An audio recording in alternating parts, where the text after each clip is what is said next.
give you more information about ways to prevent the disease.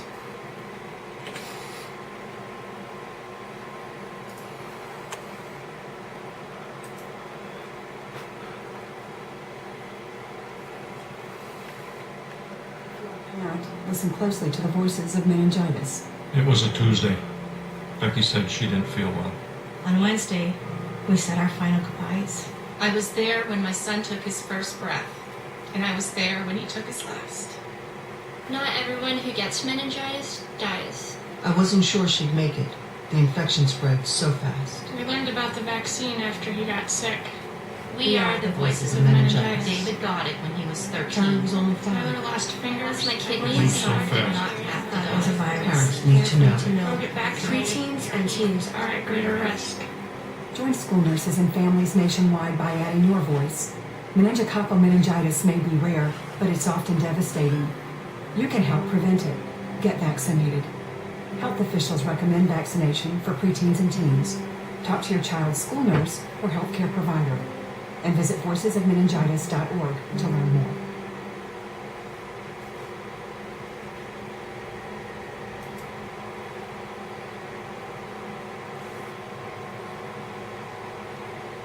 I never guessed in a million years it would happen to us. I'm Tyler Johnson, and that's my mom. He had a very high fever and normal flu-like symptoms, but Tyler insisted that it was worse than that, and he really needed to go to the hospital. I just remember feeling really sick. He developed the rash on both of his feet. If he had stayed home, he would have died. They knew something was terribly wrong at that point.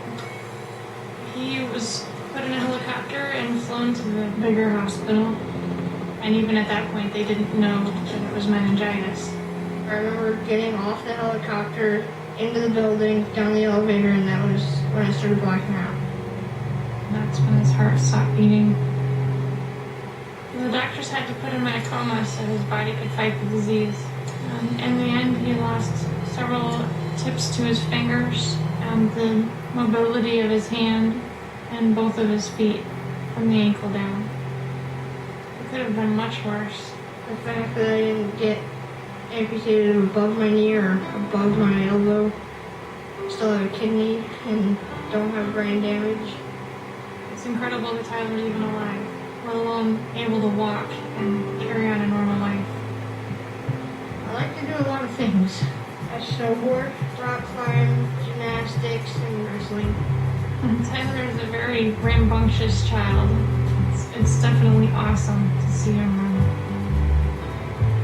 I want parents to know that meningitis is real. And Tyler is a reminder that every parent should get their children vaccinated to help protect them from this disease. I'm extremely lucky. I still have my son.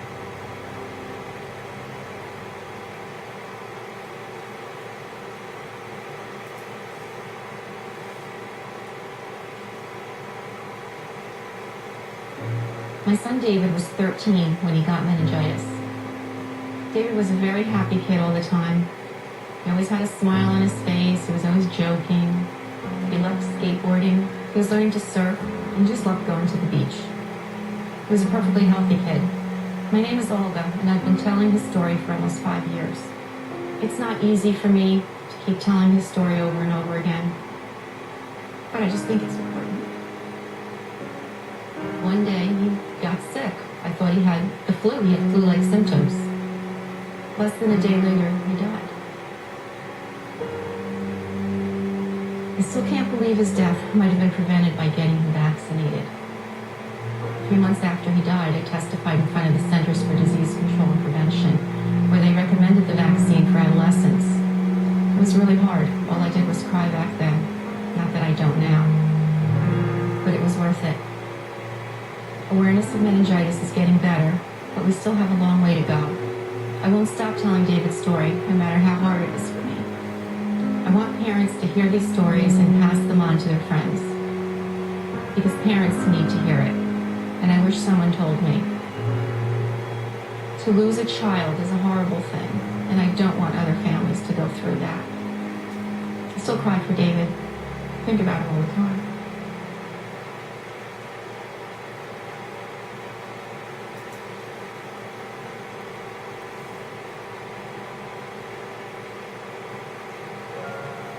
Becky'd walk in her room and the whole room would light up because she was smiling. Becky was a big hugger. That's just what she did. Every time she'd come home from school or come home from here or there, she'd come and give me a hug. She was an amazing volleyball player. She never gave up until the last ball hit the floor. I'm Bob Warner. And I'm Dee Dee Warner. We lost our daughter Becky to meningitis. Becky was 20 years old in her last year of college. She was ready to hit life with full gusto. Out of nowhere, she came up one day and said, "Daddy, I don't feel good." And it looked like the flu. Well, there we were running down the hallway to the ICU unit, and Becky just said to me, "What's the matter with me?" And I said, "I don't know, Becky. I don't know. I don't know." She started feeling sick on Tuesday, and on Wednesday, she was gone. It happens that fast. We didn't know about meningitis. We didn't know it could take her so quickly. Never once, I don't think we ever thought that she was going to die.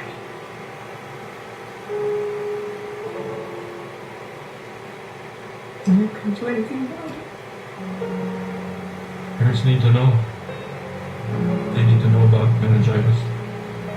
You need to ask your healthcare providers about the vaccine. Becky's gone, and we miss her hugs.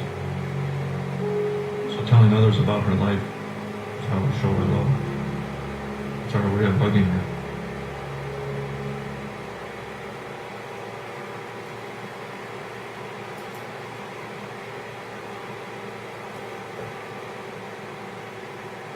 My goal was to travel the world and snowboard. I was 19, feeling like I was completely in control of my life. And then, in one day, my entire life changed. I'm Amy Purdy, and this is my story of how I survived meningitis. I remember feeling great that day. Nothing was out of the ordinary. And just started to feel sick. Nothing too bad, but like a flu. The next morning, I stood up at one point and realized my feet were purple, my hands were purple, my nose and cheeks were purple, and my chin was purple. They rushed me in and didn't think I was going to make it another 2 hours. My lungs had collapsed, my veins had collapsed, my blood pressure was nothing. They realized that my spleen was about ready to burst. It was 10 times its normal size. And at one point I asked the nurse if I was dying, and she said, "We're doing everything we can to save you." And I remember being in surgery, and I had a choice if I wanted to stay or if I wanted to go. And I made the choice to stay. That was kind of the beginning of my new life. They had to amputate both of my legs below the knee. And it was, incredibly challenging to even wrap my head around the idea that I don't have legs anymore. But yet, I was ready to take that challenge on and move forward with my life and figure out a way to do the stuff that I love to do. I started thinking about snowboarding. Like, I visualized myself being strong and healthy and helping other people. I do a lot of events where I talk about meningitis prevention and vaccination. As happy as I am with my life right now, I know that I'm lucky. I'd hate for someone to go through what I had to go through, especially when there's a vaccine that can help prevent it. So these were some videos about some of the people that actually have lived with Neisseria meningitidis, and some of the people that have lost loved ones, and what devastating effects it has on people. And also, it's a pretty cool website. It's from voicesofmeningitis.org. It's kind of just to raise awareness of the disease and some of the ways you could actually prevent the spread of infection by getting vaccinated.